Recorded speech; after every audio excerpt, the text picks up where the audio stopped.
You don't please people to displease God. Just like the case of our brother Nnamdi Kanu. I don't know whom the president is still waiting for to release him. Who is he trying to please? You know, whatever I'm saying now, they're hearing it there. They're watching it. In order to please some people. Otherwise, why should Sunday Igbo be going around? And then Nnamdi Kanu is in Sokoto prison. The president will want to release him, but because he wants to please some people. Some people had a council.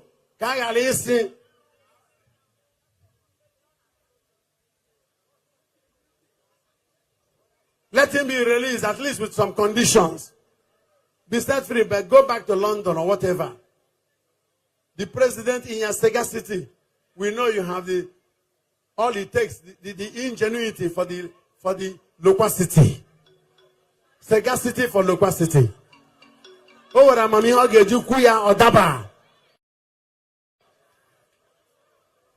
Presidents in this country. And that will endear you to the Igbo boys, to the Igbo youths.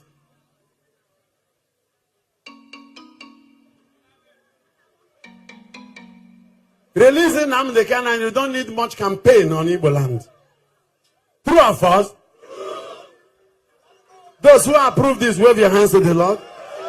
Okay.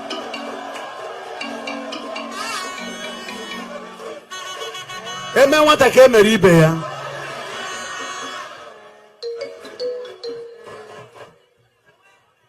So that the Igbo youth will not appear being hated.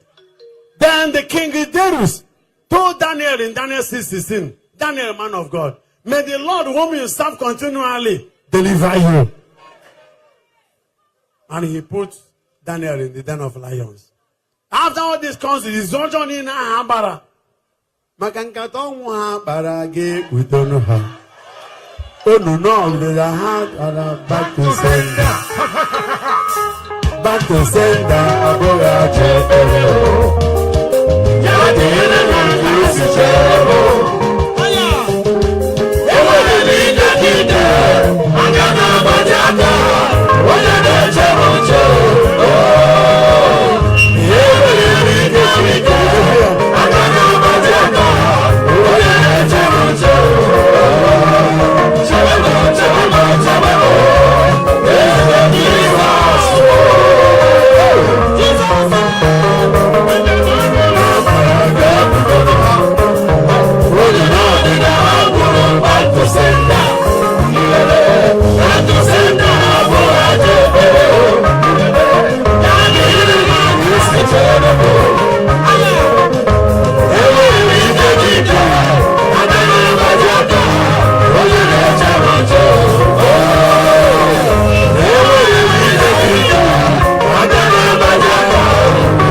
the King Darius came and shouted in the book of Daniel chapter 6 verse 21.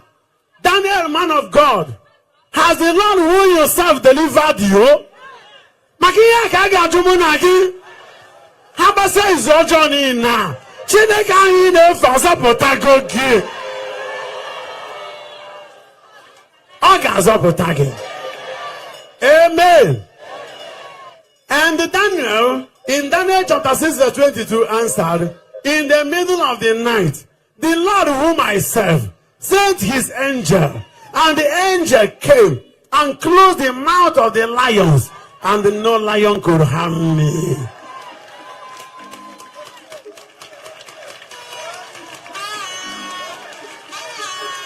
That is why the Bible says in Job chapter 35, in verse number 10, no one dare to ask, where is their God, who gave us songs of rejoicing in the middle of the night. Because in the book of Acts of Apostles chapter 16, when they conspired against Paul and Silas and had counsel against them and imprisoned them, the Bible says in the middle of the night, they started singing and praising God to the hearing of other prisoners. At that moment, what happened? Earthquake. Earthquake everywhere. Paul and Silas, they prayed, and they were praying, they sang, and they were singing, Holy Ghost. Oh, Paul and Silas, and they were praying, and they were singing, oh, Paul and Silas, and they were praying, and they were singing, oh, Paul and Silas, and they were praying,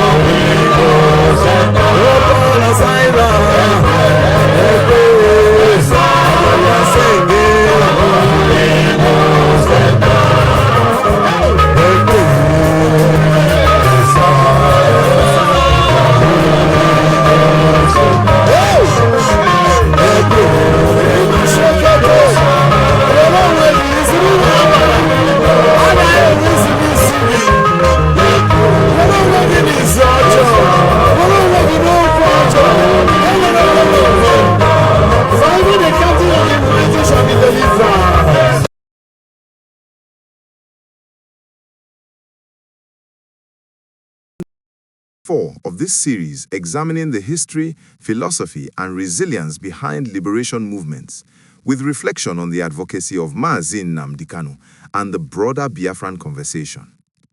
Today, we explore one of the strongest forces behind long-lasting movements across the world: identity. Political movements often rise and fall, but movements rooted in culture, language, history, and collective identity tend to endure for generations. Identity as the foundation of collective action. Across history, people have mobilized not only because of economic concerns or political disagreements, but because they felt their identity needed protection, recognition, or self-expression. Identity includes elements such as language, traditional cultures, historical memory, shared experiences, and collective symbols. When these elements become central to a movement, they transform political advocacy into something deeper, a cultural mission. That is why many liberation movements survive even when leadership changes or political circumstances shift. Global examples of identity-driven movements. Throughout history, identity has played a crucial role in shaping freedom movements. In India, leaders like Mahatma Gandhi emphasized cultural pride and spiritual philosophy alongside political independence from the British Empire. Reviving traditional clothing, language, and community values became symbolic acts of resistance. In Africa, Kwame Nkrumah promoted Pan-African identity, arguing that political freedom would remain incomplete without cultural unity across the continent. In South Africa, Nelson Mandela helped build a movement that drew strength from shared experiences under apartheid, while also promoting a broader national identity beyond racial divisions. These leaders understood that politics alone cannot sustain a movement. Identity must energize it. Cultural memory and historical continuity. Identity is powerful partly because it connects past, present, and future. Historical memory plays a major role in this process. Communities remember past struggles, injustices, achievements, and cultural milestones. This shared memory creates a narrative that motivates new generations. Across many societies, young people study earlier struggles. Historical events become symbols of unity. Cultural heritage reinforces solidarity. Because identity spans generations, movements rooted in identity tend to outlive individual leaders or short-term political developments. The Biafran question and cultural identity. Supporters of Mazi Nnamdi Kanu often frame the Biafran movement as not only a political issue, but also a matter of cultural identity and historical recognition. For many, the memory of the Nigerian Civil War remains an important reference point in discussions about representation, federal structure, and identity within Nigeria. Younger generations who were not alive during that conflict still engage with its history through family narratives, cultural discussions, and public discourse. This illustrates a broader pattern seen in many societies. Identity-based movements continue because cultural conversation continues. Symbols, language, and shared narratives. Identity movements are often sustained by symbols and narratives that carry deep meaning. Examples across history include traditional clothing used as political symbolism, songs, literature, and poetry expressing cultural pride, national or regional flags representing shared identity, language preservation efforts. Such symbols serve as reminders that a movement represents not only political demands, but also cultural dignity. In many cases, the preservation of cultural expression becomes a form of resistance. Why identity strengthens resilience. Movements based purely on political goals may weaken once those goals appear distant or difficult. But identity-based movements have additional sources of strength: emotional connection, cultural continuity, community solidarity, and historical memory. These factors make them more resilient during periods of challenge or delay. Across continents, movements rooted in identity often persist because they are tied to who people believe they are, not just what they want politically. Youth as guardians of identity. Young people play a crucial role in keeping identity-driven movements alive. Across Africa, Europe, Asia, and the Americas, youth often rediscover historical narratives and reinterpret them for modern times. Examples include students studying historical speeches and writings, cultural festivals celebrating heritage, digital platforms sharing historical discussions, academic research revisiting past conflicts and political structures. These activities ensure that identity remains active rather than fading into historical archives. Identity and responsibility.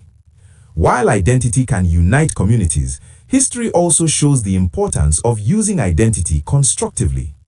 Successful movements often combine cultural pride with respect for diversity, dialogue with other communities, long-term governance planning, and institutional development. Identity becomes most powerful when it encourages self-confidence without exclusion and when it supports dialogue rather than division. Why Day 24 matters. Day 24 highlights an important lesson in political history. Movements rooted in identity rarely disappear quickly. Because identity is deeply personal and deeply collective, it provides movements with energy that extends beyond political cycles. The advocacy surrounding Mazi Nnamdi Kanu and the Biafran discussion demonstrates how cultural memory, generational transmission, and identity can sustain political conversations over long periods. Across the world, history shows that identity is often the fuel that keeps movements alive long after the first moment of protest. Final reflection. Freedom movements succeed or fail for many reasons: leadership, strategy, international context, and economic realities. But one factor consistently shapes their endurance: identity. When people feel their culture, history, and collective voice are at stake, their commitment often becomes generational. And when identity and conviction meet, movements gain the strength to endure across decades. God bless Mazi Nnamdi Kanu and Biafrans. Stay tuned.